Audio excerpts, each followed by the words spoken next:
for 80 pesos wholesale. Plus 80 shipping pesos. fee na 90 pesos. So 170 pesos yung total cost ko. Eh, ang benta ko is 999 pesos. Ang kinita ko is 829. Naubos ka agad yung 100 pieces na nabili ko. Ang kinita ko is 82,000 sa isang bagsakan lang. Ang ginawa ko nun guys, sa 89,000 na kinita ko, pumunta ka agad ako sa bilihan ng sapatos at bumili ako ng maraming sapatos.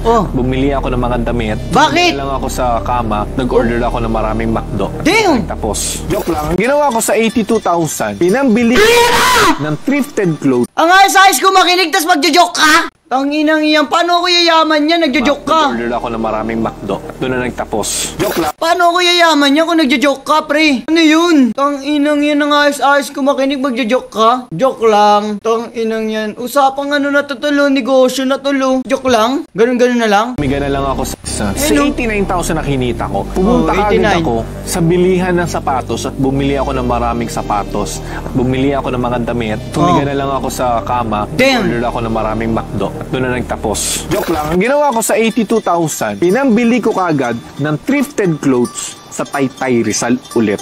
Lahat ng 82,000 na yun, binili ko lahat. Pinalaba ko lahat. Pinatsahan ko lahat. Pinicturean ko lahat. At nabenta kagad sila after 2 days ng pagkakapost. Ang total pieces na mga nabenta kong damit ay nasa 750 pieces na mga thrifted. Naubos kagad siya ng 2 days sa website ko. Kung ima-minus pa natin yung expenses na 50,000 sa Facebook ads, ang kinita ko ay 450,000 pesos. In just 2 months sa paghahanap, sa paglalabas, sa pagpipicture, sa pag-a-ads. So in total of 4 months, yung simula ko yung business na yon, kumita na ako ng 500,000. Sana all.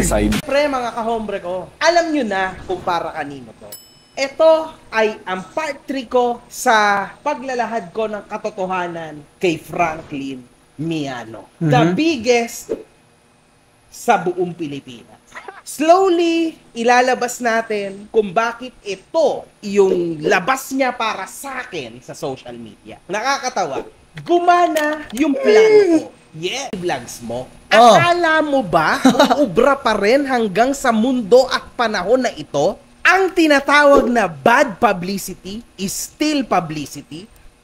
Hindi na umuubra yan sa panahon ngayon. Kung sa tingin mo matalino ka, mas matalino na yung mga taong nanonood. And tapyasan ng sungay yung mga taong tulad nyo. I'm not a superhero. Alam mo, sa totoo lang, mas villain pa nga ako sa'yo eh. Mas totoo ako sa'yo. Yun nga lang, yung totoo akong ikaw, nagkukunwari ka lang. Sa totoo lang, you're a coward. Bago, mga demon pala tong mga to eh. Demon pala tong mga to eh. What's good in the hood? I'm a fucking good mod.